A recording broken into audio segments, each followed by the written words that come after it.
Okay, I'm recording now.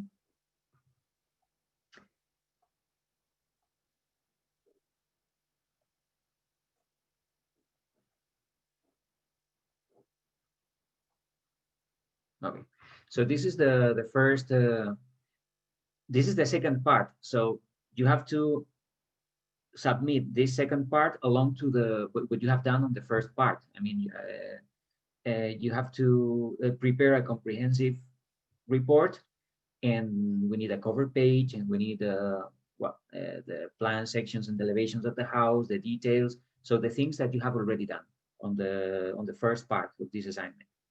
But now we have to include the thermal loads, heating and cooling throughout the year. And then we have to calculate the solar heat gains through the windows again throughout the year. So we are going to use this Excel file. What do we have to do first? Well, first, you might be using another Excel file, or yeah, because on the first assignment, I made you prepare this Excel file. So you might have another one, but I think this is, well, we have a lot of features here that you don't have on your Excel file. So that's why I'm sharing this with you now.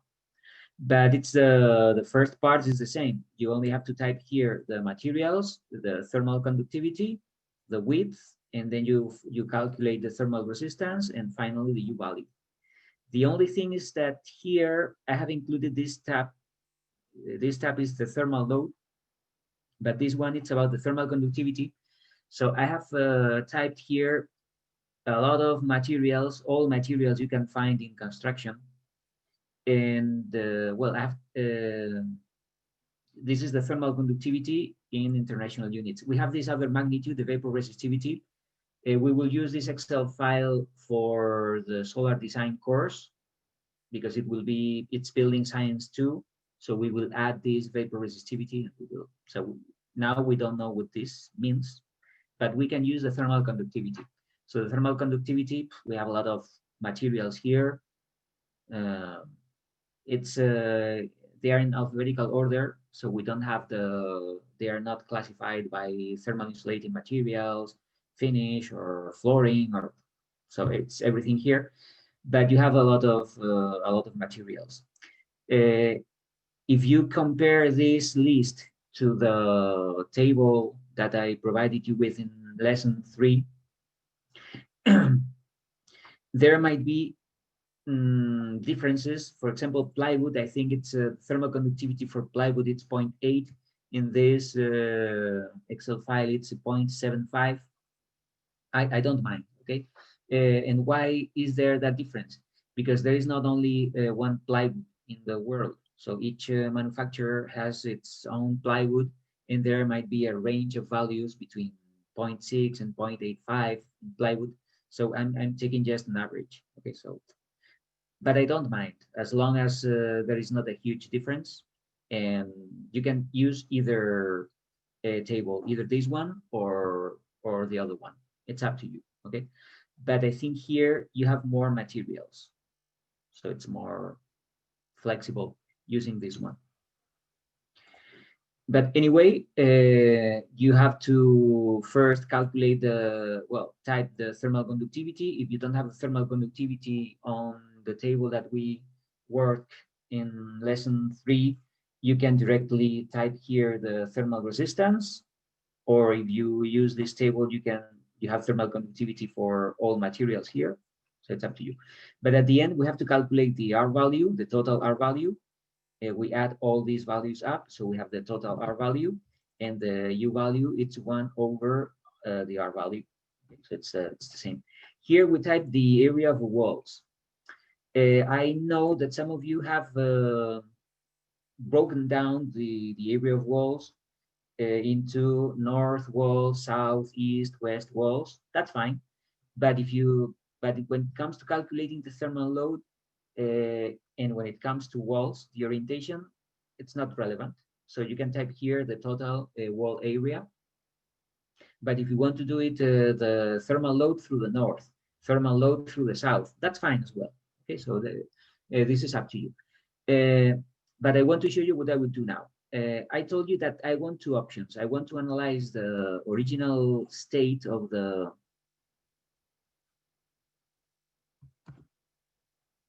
the original, the current state. Let's say the current state.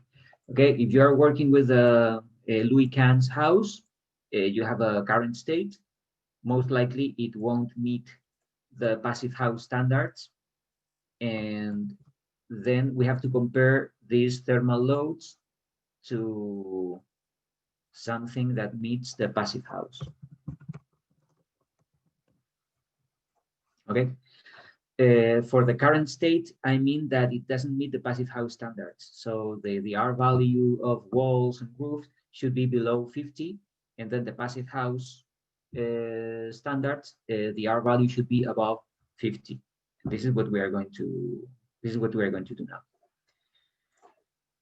So as you can see, this R value, it's 54 for the walls. It's too much because we have two thermal insulation. Here we have two layers of glass wool, 10 and 2. I mean, here you have to type your own materials. This is just an example, and the area of your walls. Okay, so this is just an example. But for the current state, we had like, let's say 5 and 1, no more than 6 inches. And now the R value, it's around 28. Okay, so it's not bad. I mean, this is what people usually, or architects usually did like 15, 20 years ago. So you have 6 inches of thermal insulation, but it doesn't meet the passive house standards. So let's copy this. And on this first column,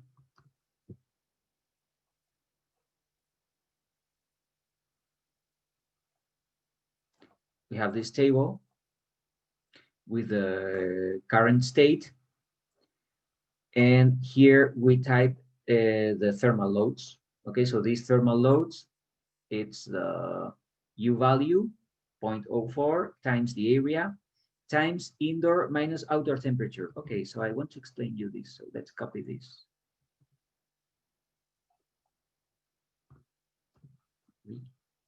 Okay, so this is the thermal load, and this is winter, because we are working with winter.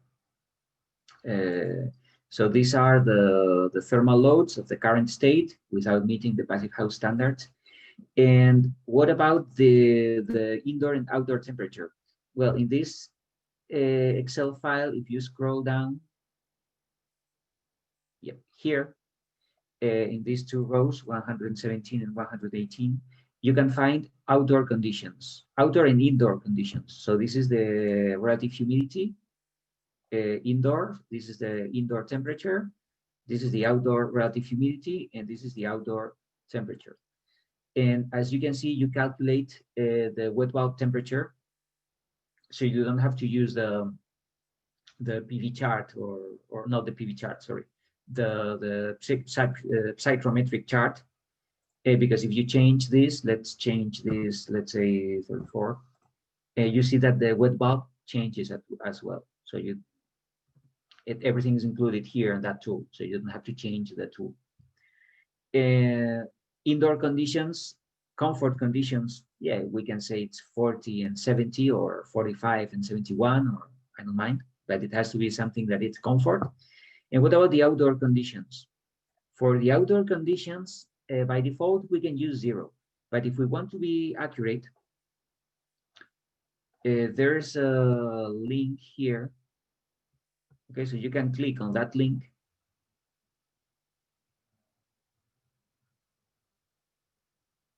There you go. And I don't know if I have talked about this website. I don't remember it was in this course or in systems. Anyway, this is quite good because this is weather underground. Here we have all the information we might need about the weather. We have daily, weekly, and monthly information. So imagine that we are clicking here the daily information. So if we want to know the temperatures and relative humidity and all the parameters that we have on a specific day, that's perfect. This is January the 26th. If we change this, January the 20th, 2019, we view, So this is the temperature, the outdoor temperature. This is the amount of rain. And here, look at this. You have 1 a.m., 2 a.m. until midnight. Okay. So you have information about the outdoor temperature, the dew point, the relative humidity, the wind speed, the pressure, the atmospheric pressure, everything. Okay. Um, so if you are interested, okay, what was the weather like the day I was born? So you can type it here and you will find out. But today I went to work on a monthly. Yeah. So here you see in January 2019, probably do we have data of 2020? Yes, we do. Okay. So on January 2020, the lowest temperature was 7 Fahrenheit. Okay, that was on Wednesday the 22nd, January the 22nd. This is 9 Fahrenheit. You see here we have the maximum, the minimum, and the average temperature. So we are working with heating loads. We should calculate the minimum temperature that we have in January. Usually the minimum temperature is in January. Let's see in February.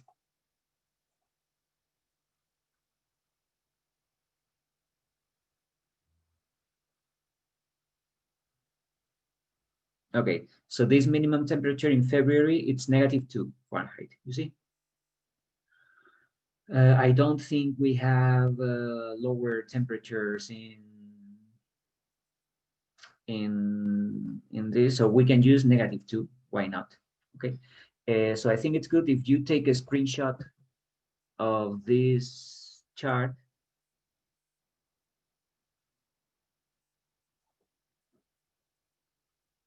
Okay, and you paste it here.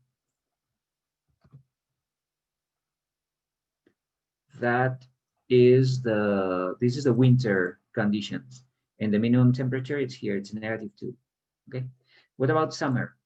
In summer, we should work with July. The hottest temperature is always in July.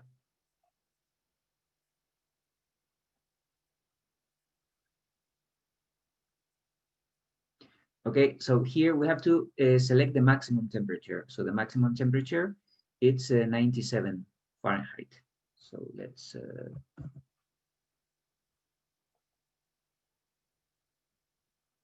copy and paste it. There you go.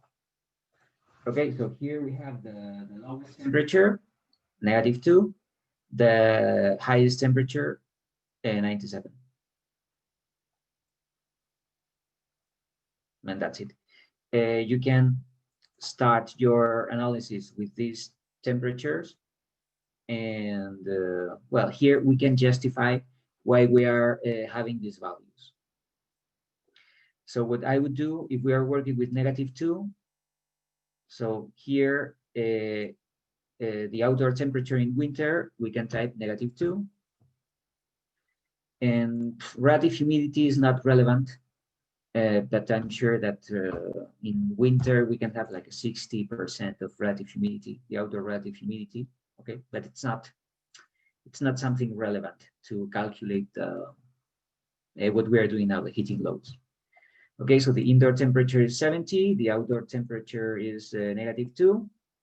And with this, we can calculate the thermal loads. I'm going to copy this again because it was 0.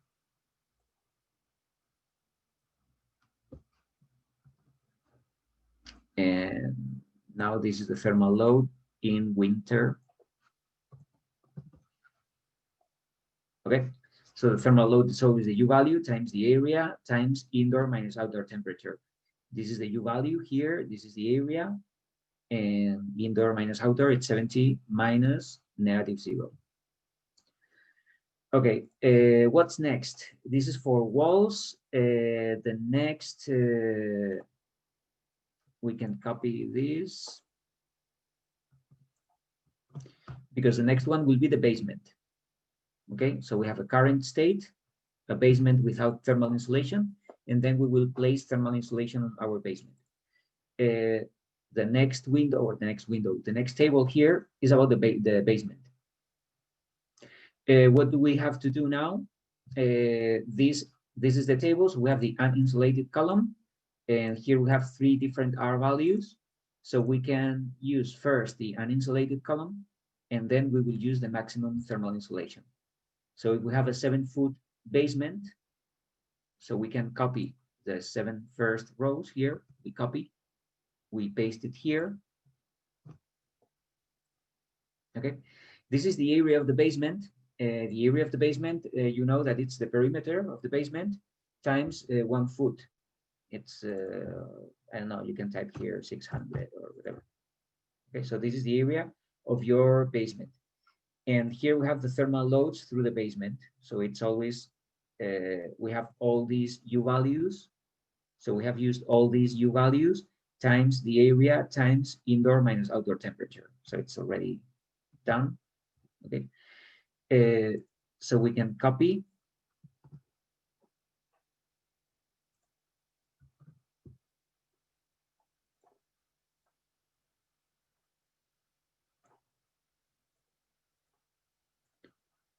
So the current state is an insulated basement. And then the total thermal loads.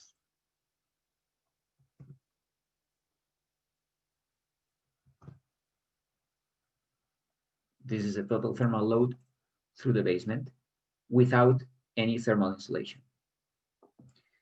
What's next? The next one will be the roof. So for the roof, here we have through the thermal insulation and through the rafters. So the size of this thermal insulation is 14 inches, I mean the width, and then the width of a rafter is 2 inches. You can change it, but well, this is what we have done so far. You can type here your roof materials. And again, this is a pretty good roof because the R value it's 76, so it's about 50. So let's reduce the thermal insulation. Here we have fiberglass 10 inches and EPS 4 inches. So let's say this is 6 and 1. Okay, so now it's 38, so it's below 50. So for this one, let's say 6 and 1. Again, this is 15 because we are analyzing this through the rafters. This is the area of the roof, so you have to type here the area of your roof, and now we can copy. Oh, by the way, this is the U average. Okay, so the U average is the U value of the roof through the thermal insulation times 14. The U value of the roof through the rafters times 2 divided by 16. Okay, so it's the same formula that we used for the roof thermal insulation. So now we can copy, paste it, and this is the roof.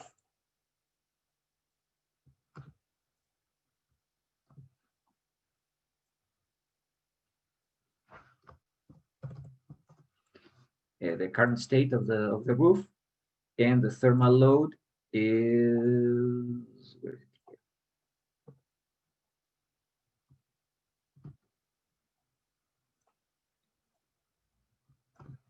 We can copy all these.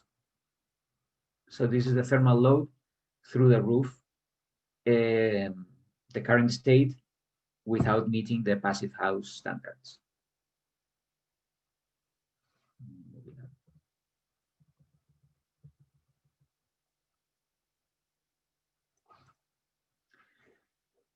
And what's next? The windows. Okay, so we are calculating now heat losses through windows. So we are not going to use yet this information about the solar radiation. We are just using the U value of the window, the area of the window, and the solar heat gain coefficient. So I want, we can use typical values for double glazing. So for double glazing, we can use 0.45 or 0.5, the U value of the roof.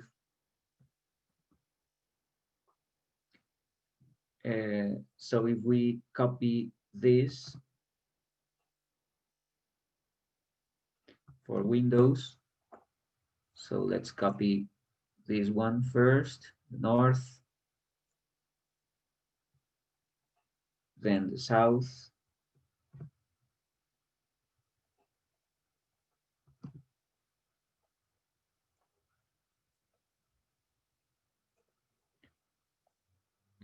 east,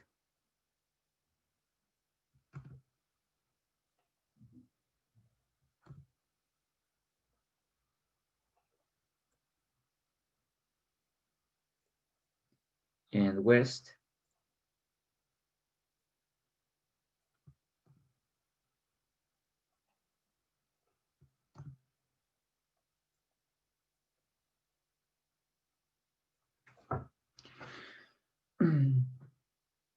And we should include here the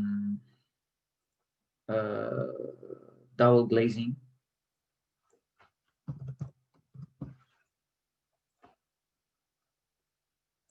Okay, this one. We can copy this picture.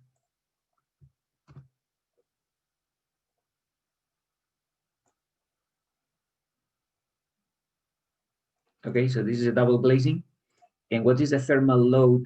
Here we have the total thermal load through windows. So this is the U value times the area of windows. We have to type here the area of window of the north elevation, the south, times indoor minus outdoor temperature.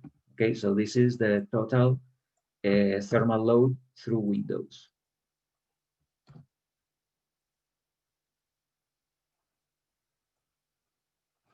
So this is the total thermal load now.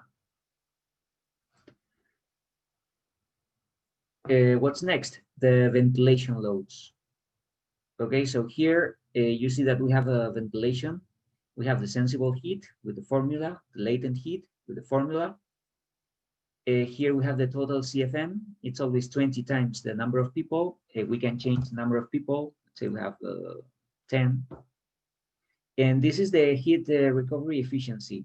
So the first option is without the heat recovery. So if we don't have a heat recovery, we have to type 0 here. Okay, so this is the total ventilation load without heat recovery. So we can copy all this.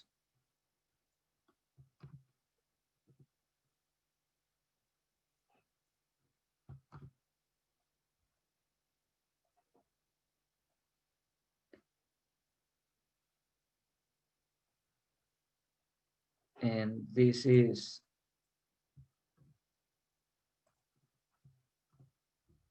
the ventilation load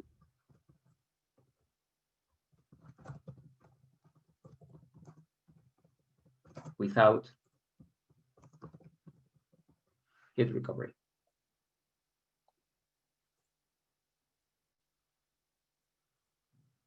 Okay, so this is the total ventilation load. And without the heat recovery, remember that you have to type here 0. This is the number of people, CFM per person, it's always 20. And this is these are the formulas for sensible heat and latent heat. But as you can see, we have changed the wet bulb temperatures. We don't have to calculate them. So by changing the indoor and outdoor relative humidity and temperature, we change the wet bulb temperature here. And I think we are done. Now we have to analyze this. We have to analyze this graphic. Okay, so here we have the total, and here we have to analyze this, the total loads. Because by clicking here, we add up the total ventilation loads, the total thermal load through windows, roof, basement, and walls. Okay, so all these values, we add all these values up and we calculate the total, in this case, heating load, because we are working with winter conditions. But here we have this summary, because looking at a chart or a graphic, it's always easier to understand where the issue is. So here we have an uninsulated basement, and we have a lot of heat losses here through this basement. Okay, the roof it's quite good, and then we have ventilation and windows. But the basement, it's the issue here in this specific building. So we can copy this here, and those are the total or the peak heating loads.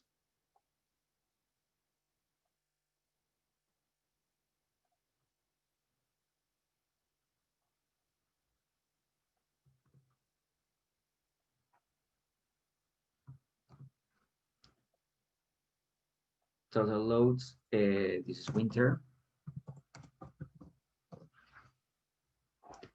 and units here are this is BTU hour.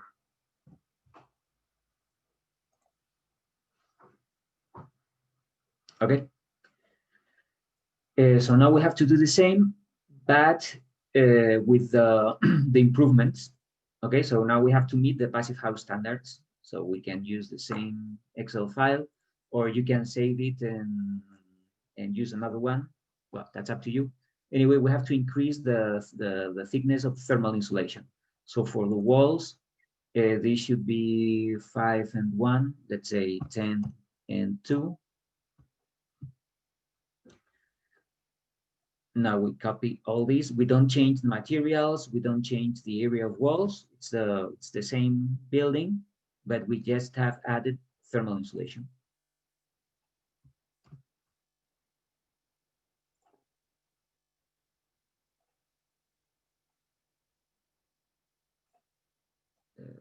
There you go. And we can copy and paste the new thermal loads. Okay, so the first option is 14,000, and this is only 7,000. We are improving the thermal performance of this house or this building. For the basement, now we have to use the column with the maximum thermal insulation, with the highest R value. So we can copy these values, copy and paste these values here. The area is going to be the same, so we just copy and paste it here.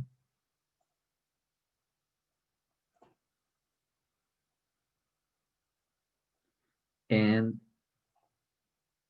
the thermal loads.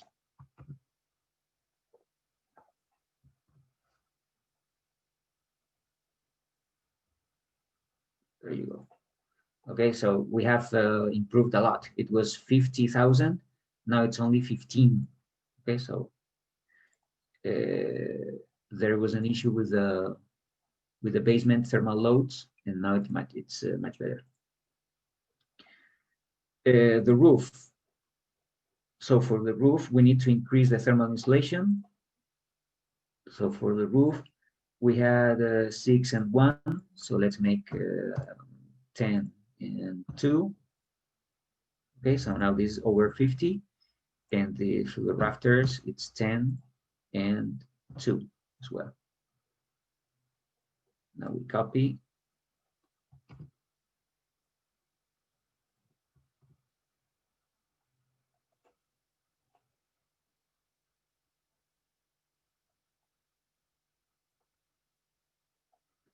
And the total, the thermal loads through the roof.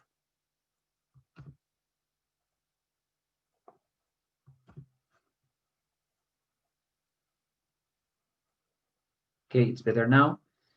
It was 2000 before, now it's 1000. Okay.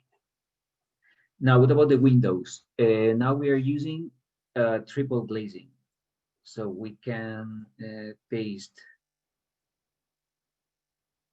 triple glazing.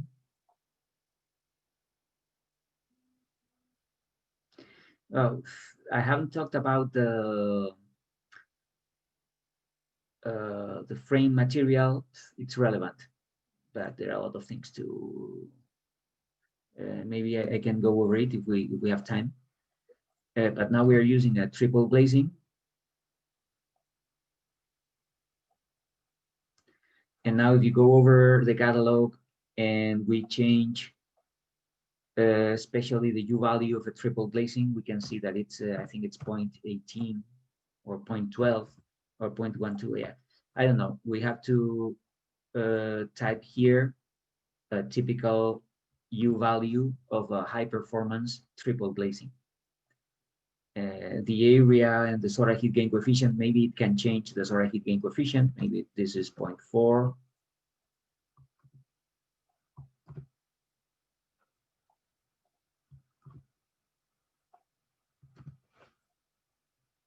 Okay. And now we copy this again.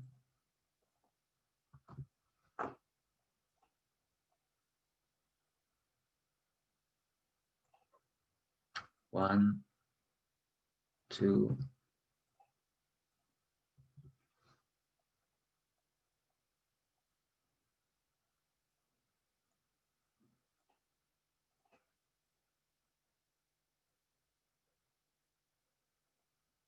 three,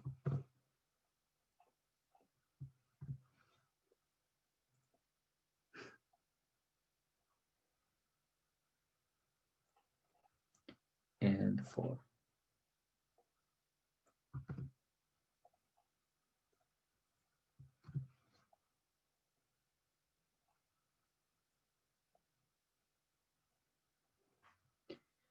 And the total thermal load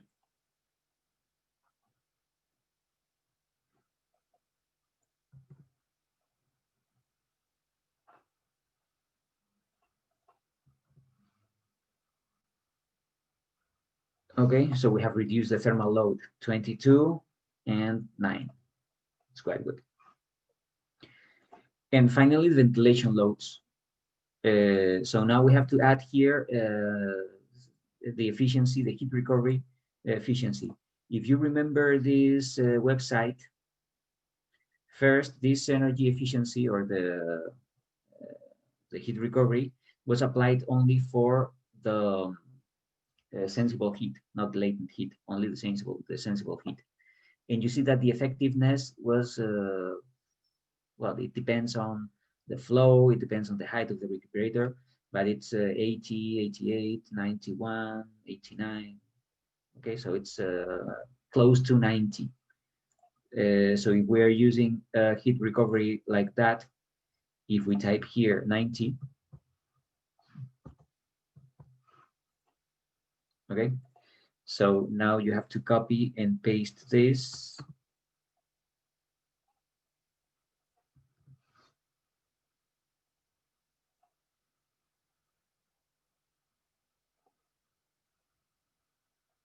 Here, and we have reduced from, yeah, this is 23,000 and this is 9,000. So it's,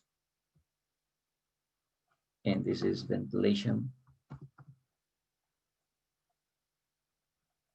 with heat recovery. And we can type here efficiency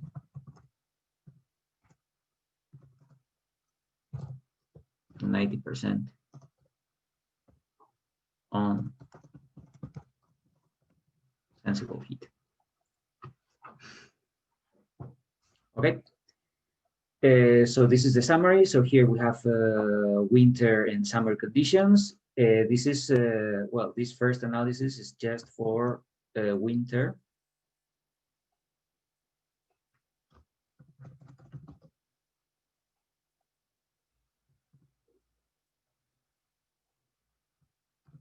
Okay, so this is for winter. Here we have the total winter loads That was without meeting the passive house requirements. And now we can copy this graphic.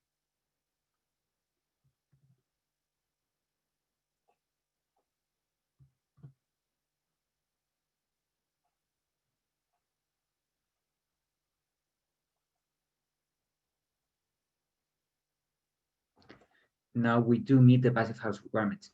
Well, we don't notice a difference, but the scale here, it's up to 60,000, and here it's 16,000. Okay, so there's the scale is different, so that's why the values are different. This is 50, this is 15, this is 40, 14, this is 7, this is 2, this is 1, this is 22, 9, and 23, and 9.6. Okay, so there's a difference, and then the total winter loads, we can copy this.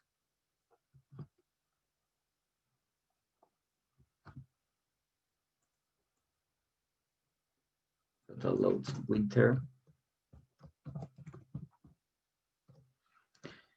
it's 42. So the savings are great because with a house, I mean, it's not a terrible house without any thermal insulation. No, it's a house that could meet the passive house standard, the standards of the 20th century. But now we are in the middle of the 21st century, so things have to be better. So we have reduced, I don't know, 1/3 of the total heating loads. It's a lot. Okay, so we are on our way to achieve a zero energy building by just selecting a new glass from double to triple, using a heat recovery, and increasing the thermal insulation. So it's it's feasible. I mean, it's not something crazy. Oh, it's impossible. We can't do that. We have to spend a lot of money. No, it's quite easy. Reducing reducing 2/3 of the total heating load in winter. It's a piece of cake.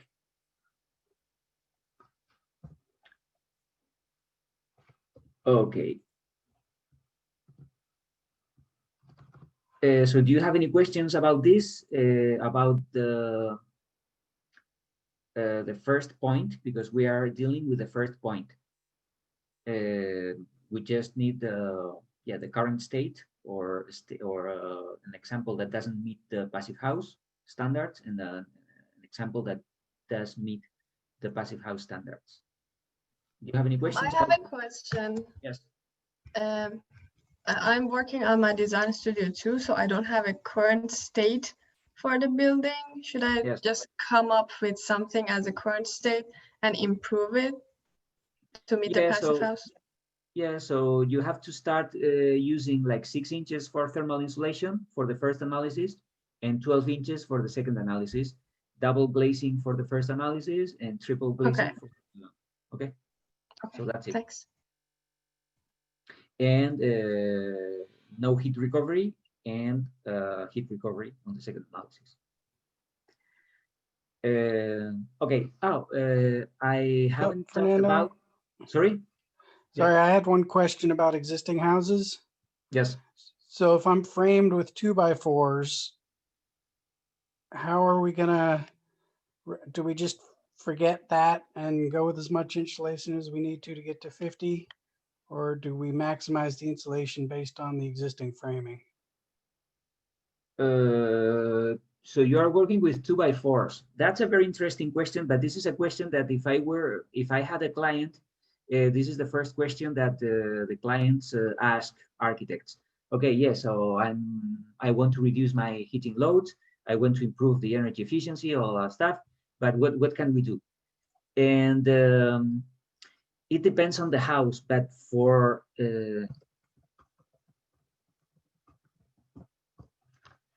if you are working, especially if you are working with an existing house and you don't want to change the aspect of the house, because if we are working with a Marcel Brewer or a Robert Venturi's house, we can't change it. But at the same time, we need to improve the energy efficiency. So what can I do? we have to increase the thermal insulation. So there are two ways to do that.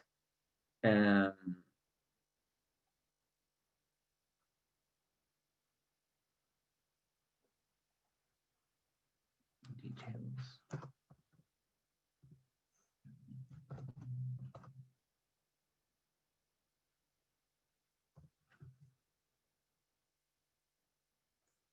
Okay, so you mean that your rafters or your stats are 2x4?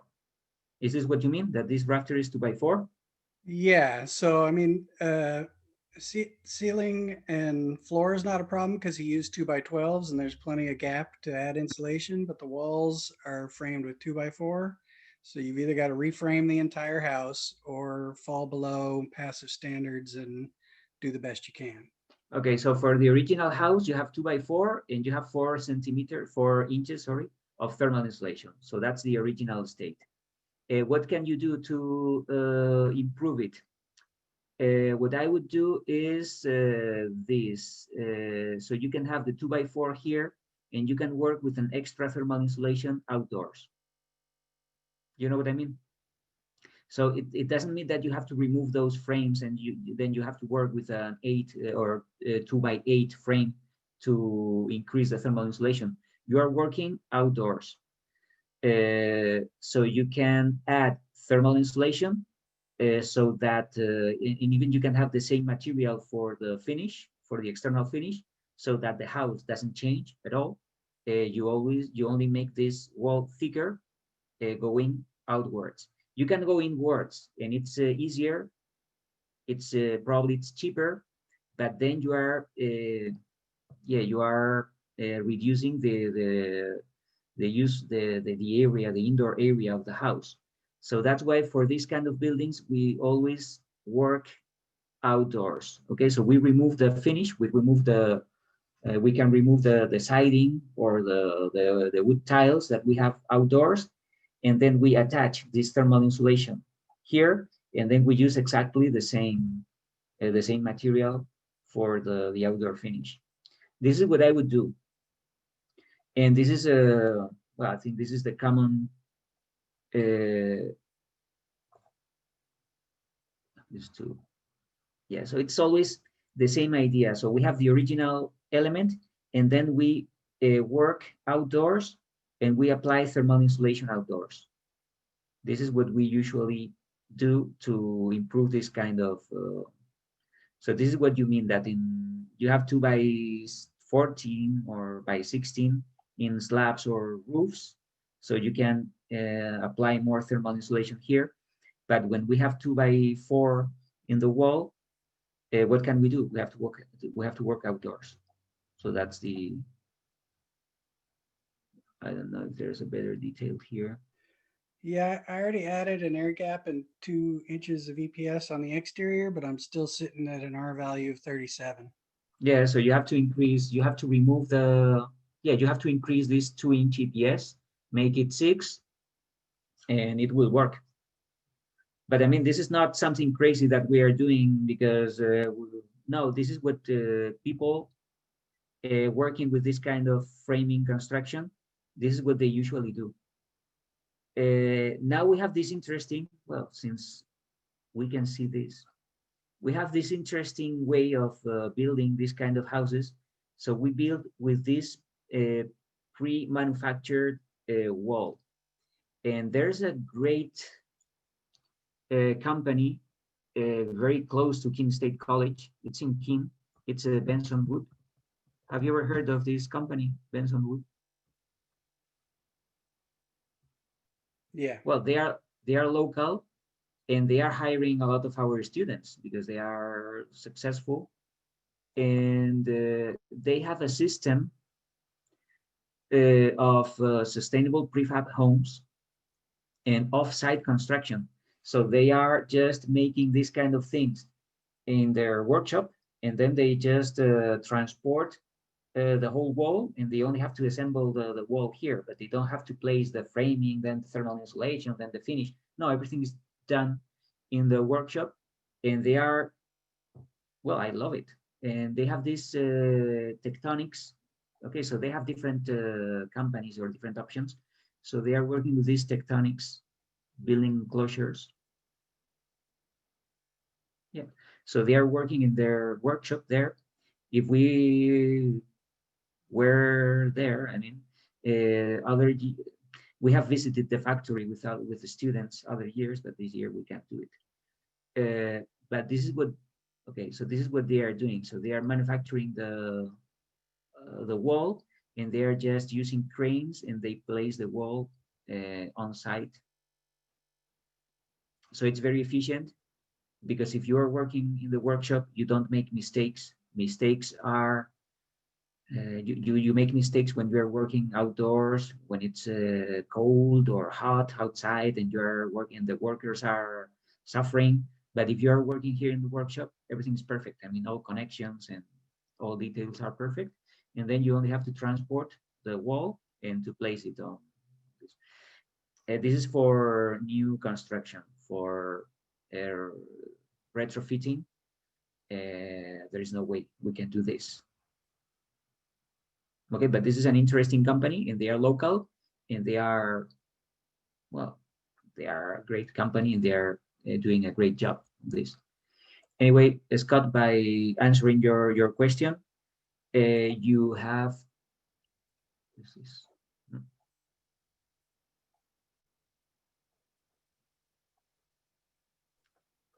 Yeah, I just wanted to make sure we had to get it to 50, because either yeah, way, so you're it either has to messing be with the about 50. outside or you're messing with the inside. Yeah, so that's it. Okay, so if you have these 4, then you have to increase this second layer of thermal insulation. That's the only, that's the only thing you can do. So you can't do anything else. So that's the things that I would do as a professional if I were hired to solve this problem. This is what I would do.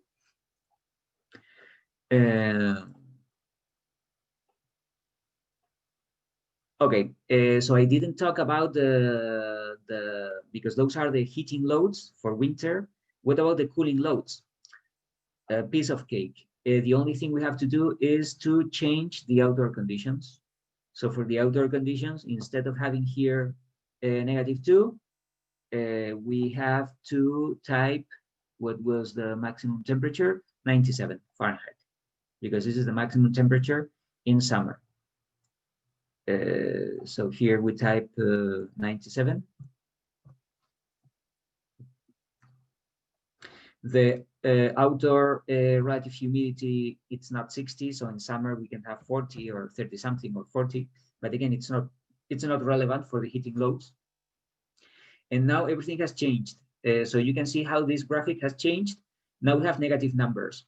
Well, we have negative numbers because the total heating load, it's always indoor minus outdoor temperature.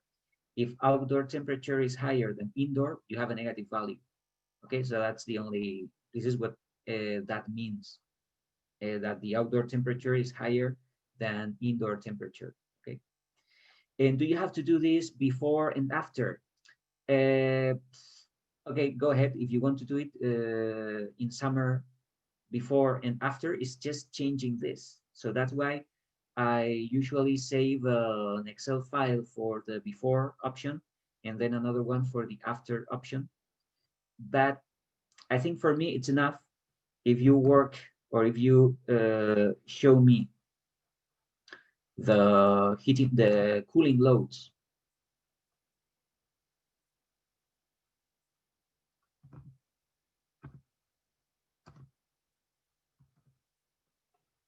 I have to copy it again.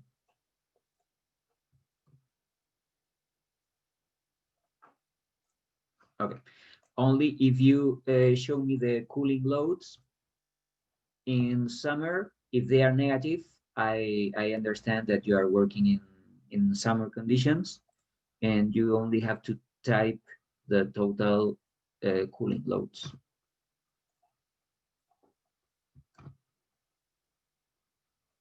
Total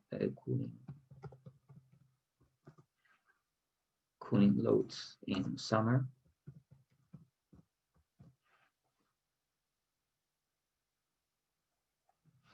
Okay, this is BTU hour. So here we have the total loads in winter. So as of this point, we are going to work with the passive house building.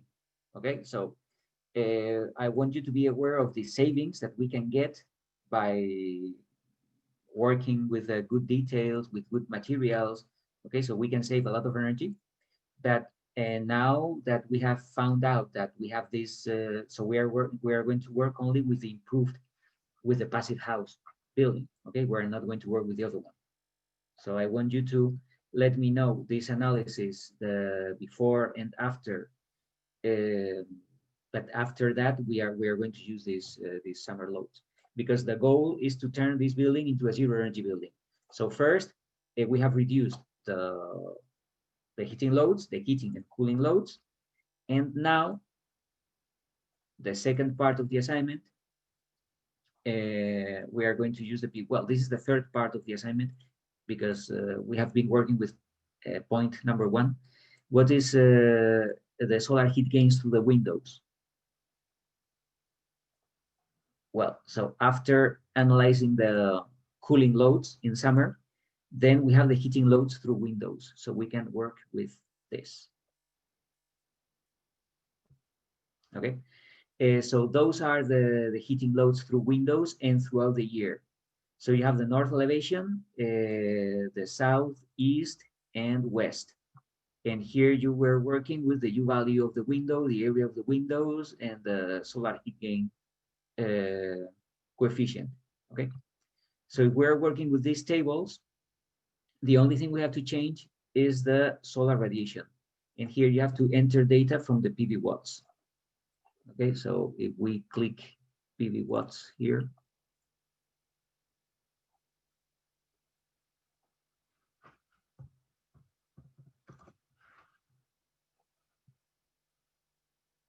okay, you have to include your location, let's say Keene, New Hampshire.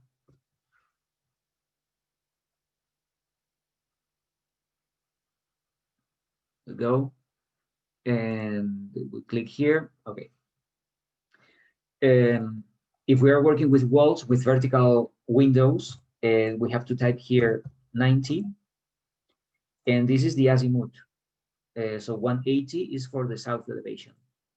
Okay, so 90 vertical, 180 south elevation. We go, and we only have to type these values. Yeah, these solar radiation values for January, February. Okay, so we are working with the south elevation. So I have already done this. So this is 3.8. In February is 4.3. Wait, it rounds up. This is 3.9, 3.9, 3.1, 3.1, so on and so forth. Okay, so you have to type these values from PV watts in this white row here for the south elevation. What if we want to go to the north elevation? So here, the north elevation, we have to type 0. So if we type 0 here, and we go to results. So now this is 0.5. So in January, it's 0.5. In February, is 0.7, 0.7. In March is 1. Okay, so we have to complete all these. What about the east elevation? So the east elevation, we have to type 90. Okay, so let's type 90 here. Then go. And again, in January is 1.5. So for the east, 1.5, 2.1, 2.6, and then for the west elevation. Okay, so just if we work with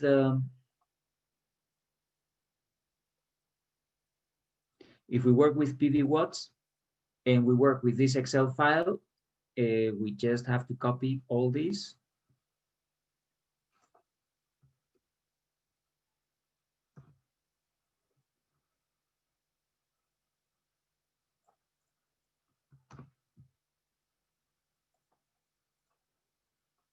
There you go.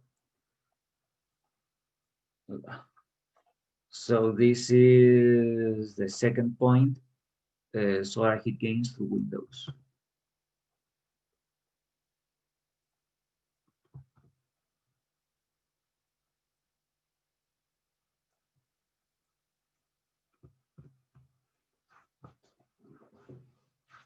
Okay. So with the Excel tool, we can work on these 2 points. Okay, and now we have to explain how to use the PV watts to calculate the amount of PV panels or the size of the PV array that we are working with.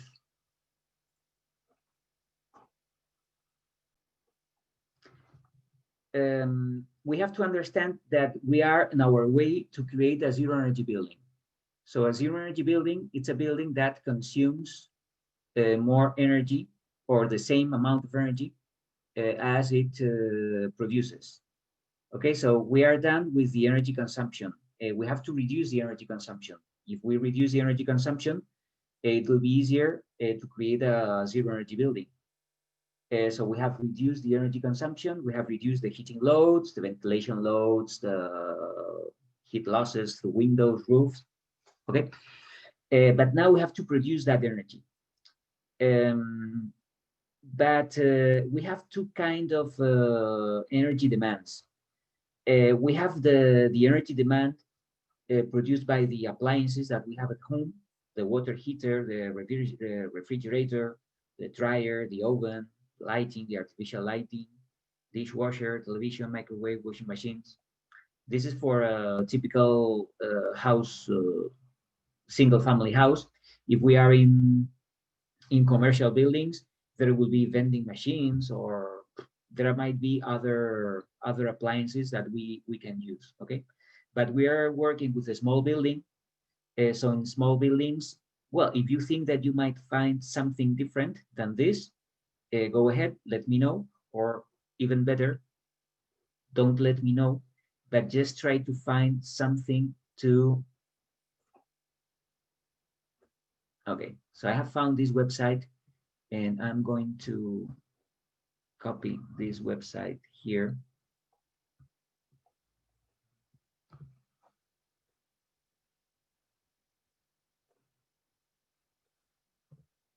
Because I think it's quite good. Here we have the list of the power consumption of typical household appliances. Okay, but there, here I just copied a few examples, but here you have lots of them.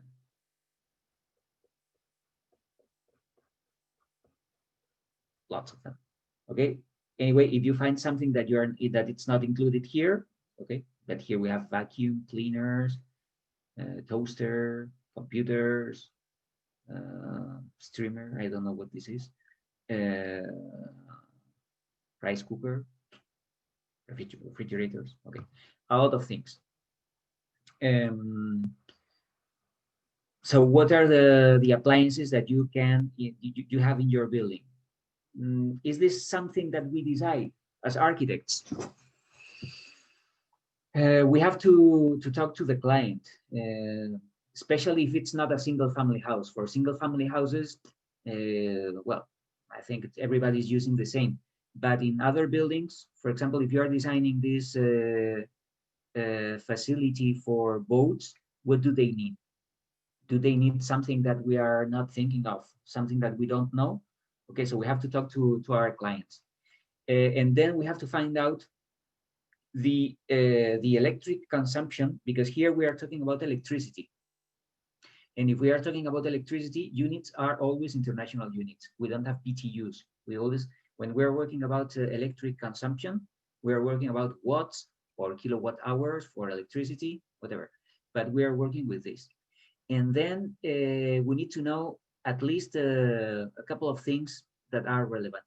Look at this. This is a light bulb, an incandescent light bulb.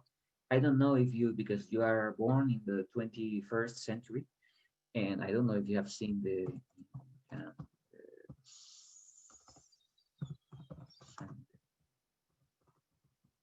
light bulb. Okay, so these old-fashioned devices, um, they have a very thin filament made of tungsten, which is a rare material. There are some movies in 40s and the 50s in which there were a lot of there were spies talking about the mines of tungsten. Well, now nobody's talking about tungsten anymore.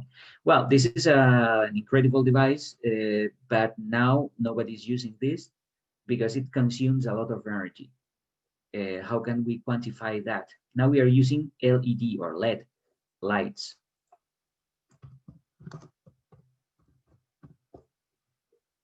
Okay, so now we have LED lights everywhere. Well, they are fancy, they have a lot of colors, but the most important thing is that, well, this is a light emitting diode, this thing, and it emits a lot of light without consuming energy, without consuming electricity. Okay, so that's why everybody's using LED lights now. So do we have, here we have LED TVs, but do we have LED lights?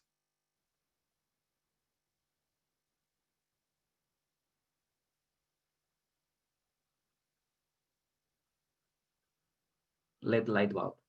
Okay, look at this, this is interesting. A LED light bulb consumes 10 watts maximum, from 7 to 10, and an incandescent light bulb consumes 100 to provide the same amount of light. Okay, so just by changing all the old incandescent lights, replacing those lights by LED lights, we are saving 90% of the energy that we are consuming in electric light. Okay, so that is, if you are retrofitting a building, so this is the first, well, the first thing is what is the amount of thermal insulation? Double it, do it. Change the windows, okay. But it's even easier changing the light bulbs, because changing windows, it's expensive. Increasing the thermal insulation, we have to remove the existing facade, we have to, so it's expensive. But changing the lights, it's almost for free. Well, it's for free. We have to pay for the new light bulbs, but we don't have to change the wires. We don't have to do it. Just changing the light bulbs. And this is probably the most efficient way we have to save energy. People have already done this. Okay, so people are not dumb. They know that the incandescent light bulbs consume a lot of energy, and it's not just the energy. If you touch an incandescent light bulb, you can see you get burnt because it's burning. So a LED light doesn't burn, so that's why they are not, because most of the energy, the electricity that we're using to provide the light, we turn this electricity into heat, and this heat is useful. It's sorry, it's useless. We don't need that heat for lighting. And even in summer, if we have incandescent light bulbs, we are increasing the cooling loads unnecessarily. Okay, so the first measurement or the first measure should be, okay, change the incandescent light bulbs and use LED lights. So if you had worked 20 years ago, you could have done this, but now everybody has replaced those incandescent light bulbs. Anyway, if you find some of these, you can change them and you will save a lot of energy. Second, we have to select the best. Okay, so now if we are buying refrigerators, dishwashers, ovens, whatever, you have a scale like this. When I was, well, a few years ago, A was the best quality. Now we have the A plus, A plus plus, and A triple plus. Why? Because they are doing their job. I mean, companies manufacturing this kind of appliances, they are improving the energy efficiency. So they are getting better and better. So the A category is not enough. So that's why probably in a couple of years there will be a A4 pluses. I don't know. maybe. I don't know. Anyway, our commitment, if we are in charge of deciding what kind of appliances we have to use, we have to look at this rank or these categories, and we have to select the best one, this one. Okay. Again, people, if they are working, or if you are building a new house, clients don't buy a B or a C category refrigerator or whatever. They buy one of those. They are more expensive, by the way. But in retrofitting buildings, you might find a lot of devices that are old-fashioned, or okay, so that's it's something that doesn't depend on the architect itself, but we can advise our clients about changing the devices. If of course they have to spend money upfront, and they will recover this money when, in 5 years, in 10 years, in 50 years, I don't know. Anyway, this is a good measure to save energy, replacing the old devices by new ones. Sometimes we can do it, sometimes we can't, but we have to deal with our clients. Anyway, we have to make sure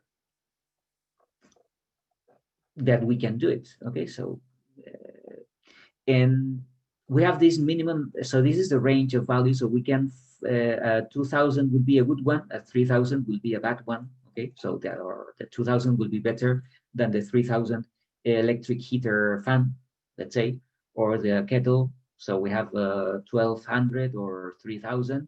Okay, so that will be better than this. And there's something important, which is the standby consumption. So some of the devices don't consume, light bulbs do not consume anything on standby, but TVs or other appliances, even in the standby mode, they consume something. Okay, so this is something that we have to find out. What is the consumption when these devices are in standby? So that's it. And then imagine that we are working with, I don't know, LED TVs, 22 inches. Okay, the bigger, the more consumption. Let's go big. So we are working with a 49-inch LED TV. And the consumption, the power is 85 watts. Okay. So let's do this as an example. 49-inch LED TV is 85 watts.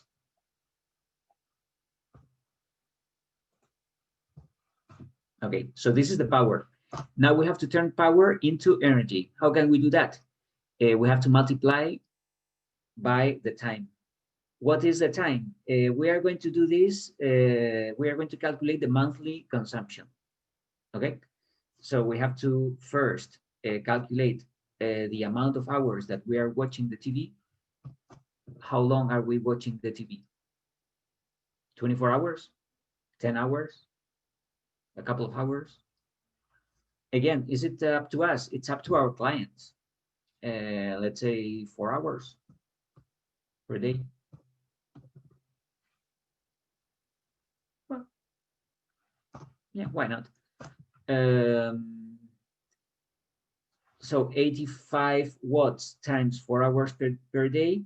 And if we want to calculate the monthly consumption, we have to multiply either by 30 or 20 or 31. So let's say 31 days. So what is the total energy that we are consuming?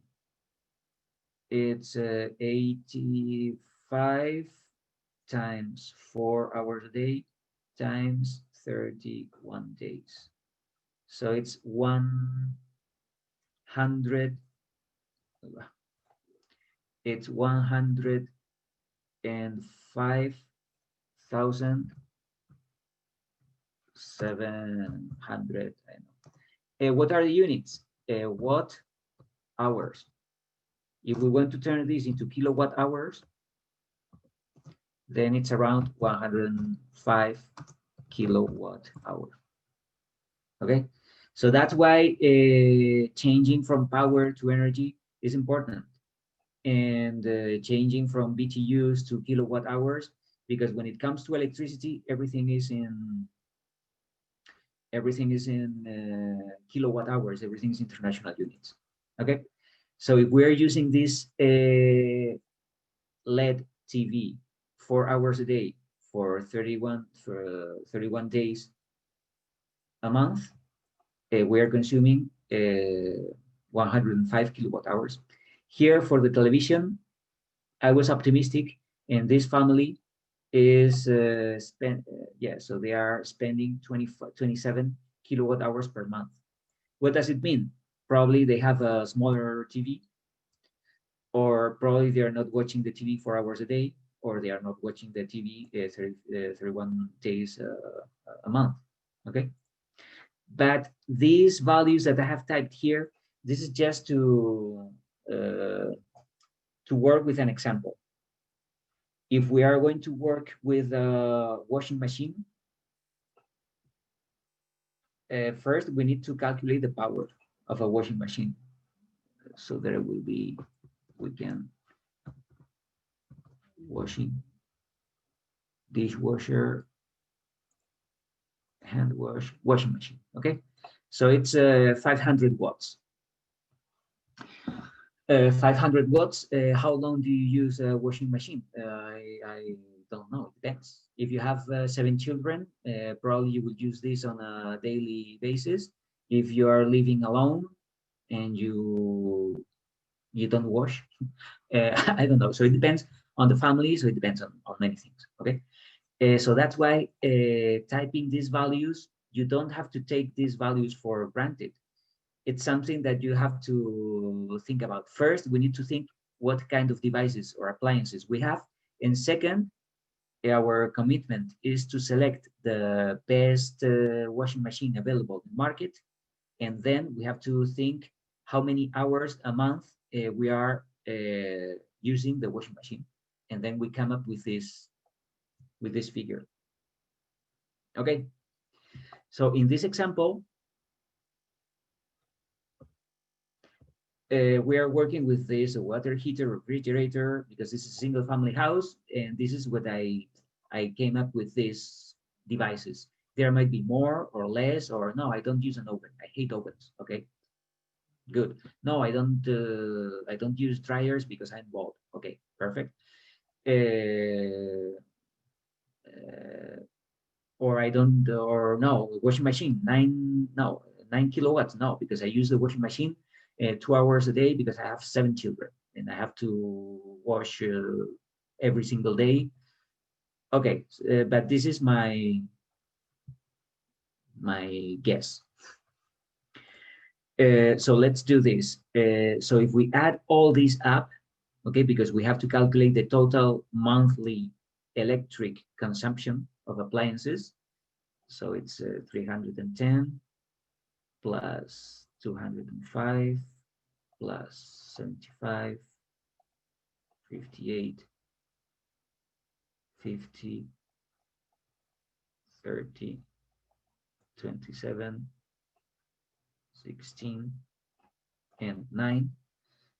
So this is the figure, 780 watt.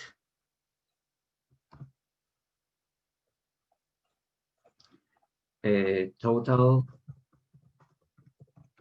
monthly electric consumption is 780 kilowatts hour.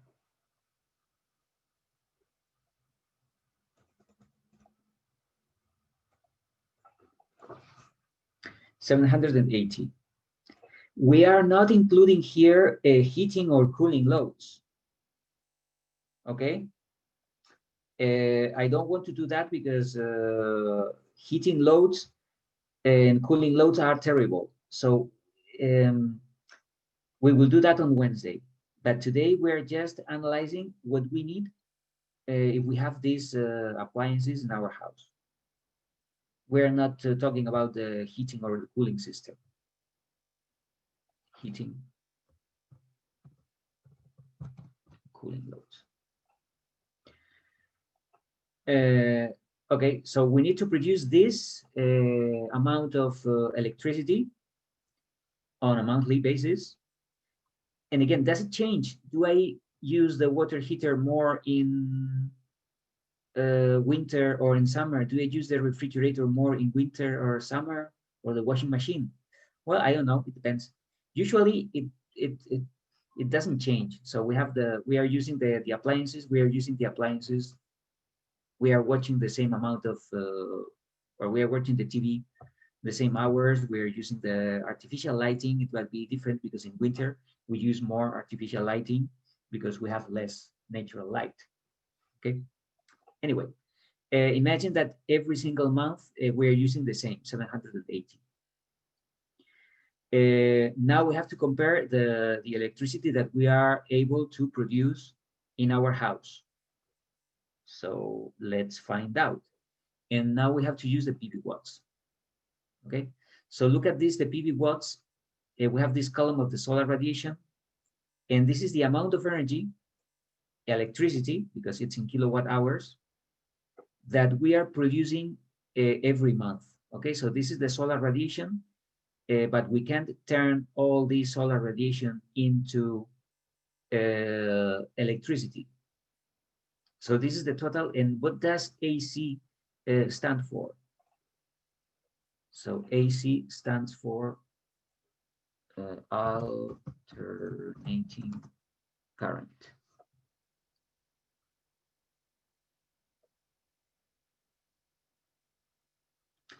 So what is the alternating current? It's an extraordinary which changes. Okay, so there are two things that we have to understand here: the difference between alternating current and direct current. So we can type current. Wikipedia is the one directional flow.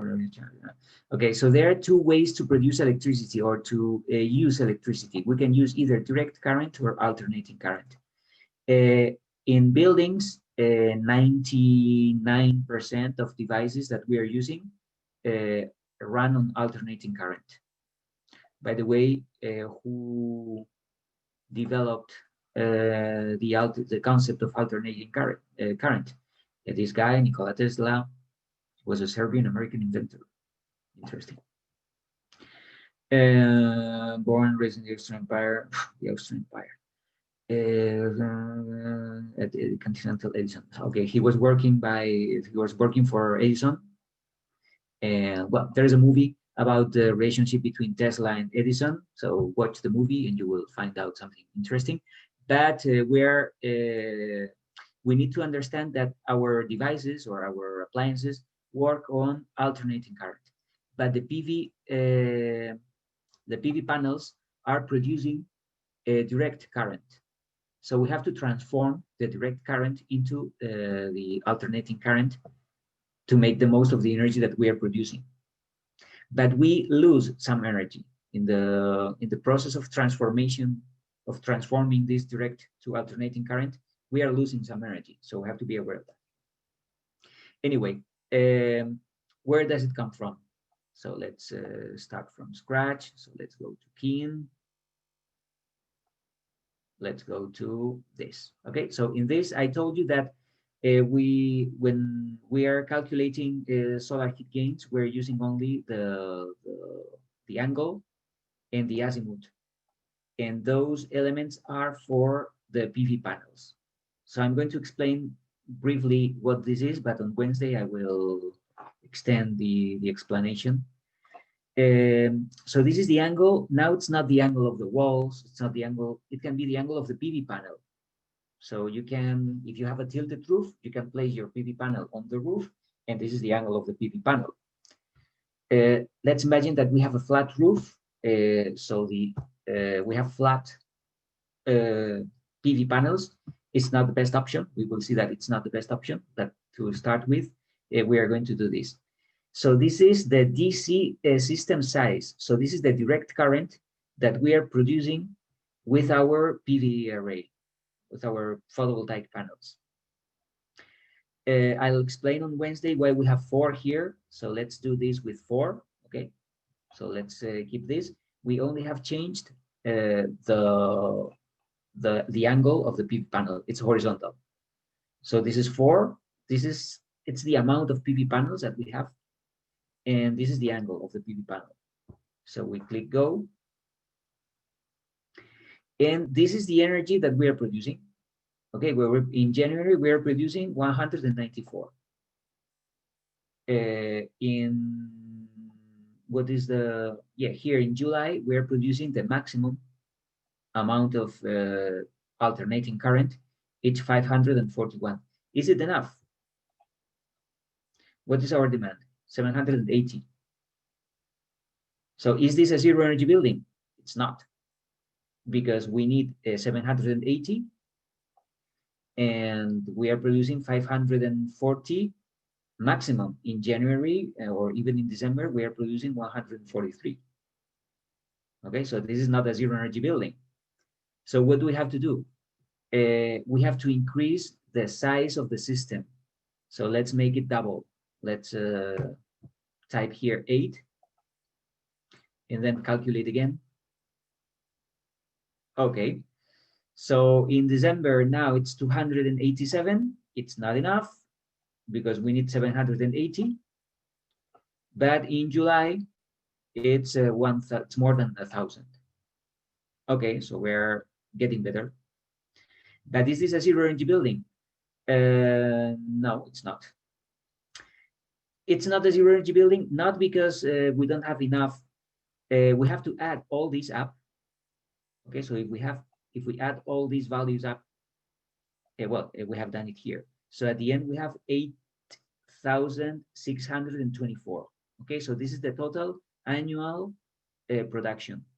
But what is the total? This is the monthly electric demand, and this is the annual electric demand. So it would be 780 times 12. So this is 9,360 kilowatt hours. So if we want zero energy building, we have to produce more than 9,300. What is the actual production? 8,000. So it's not a zero energy building. Okay, so do we have to increase this? No, we can change the angle because 0, I told you that it's not the best angle. So let's make it 40.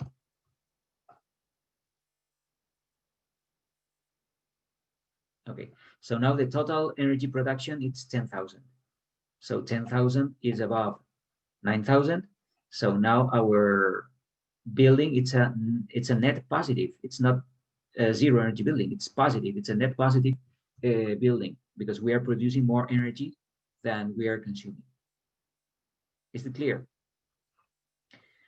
The problem is we have taken into account only the electric loads. We have not taken into account the heating loads. Why? Okay, so what was the heating load of our building?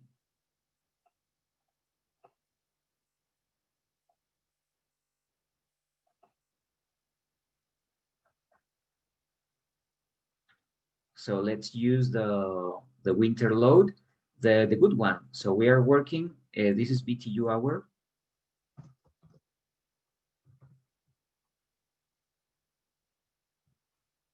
BTU hour.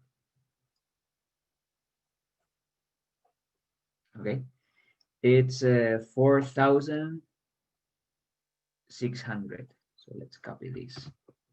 So the heating load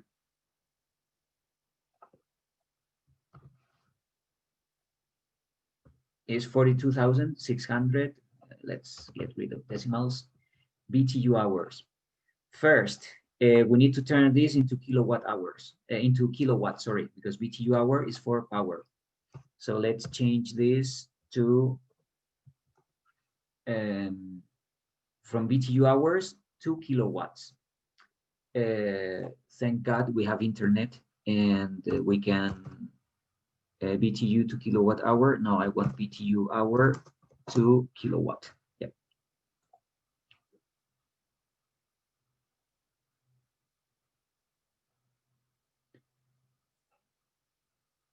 Okay, so this is the power in BTU hours. It is 42,691.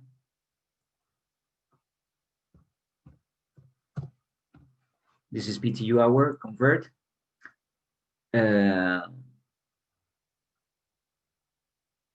So this is 12.5 kilowatts.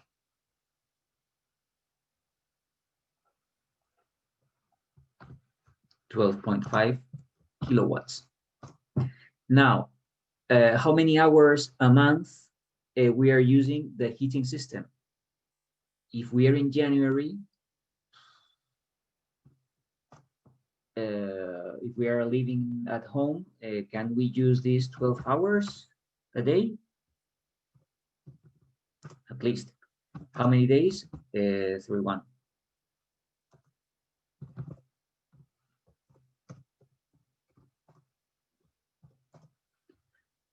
Okay, so the heating load is 12.5 times 12 hours a day times 31. 4,650.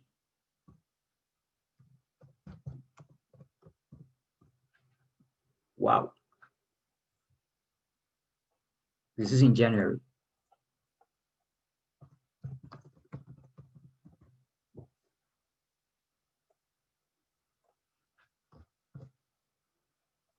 Okay, so now it's not 780. This is peanuts. Okay, so the electric consumption of appliances compared to the energy that we need for the heating system, it's nothing. Okay, so that means that with this option, we are far from a zero energy building.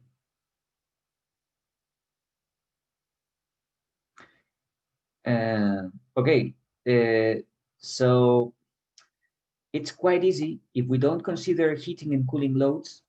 Doing this, having a zero energy building, if we consider only the electricity consumption of the appliances, it's easy.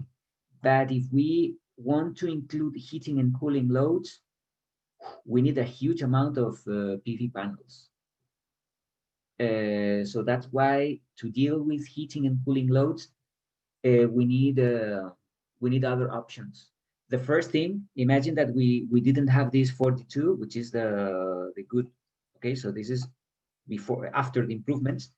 With this kind of heating loads before the improvements, okay, without a passive house standard for our buildings, it's impossible. So we can't. Well, it's impossible. We need thousands of PV panels, and it would be extremely expensive. So first, we have to reduce the heating and cooling loads. This is what we have to do with our design. And then we have to try to include the right amount of PV panels to turn our building into a zero energy building or a net positive building. But if we are working with heating and cooling loads, this is much more difficult.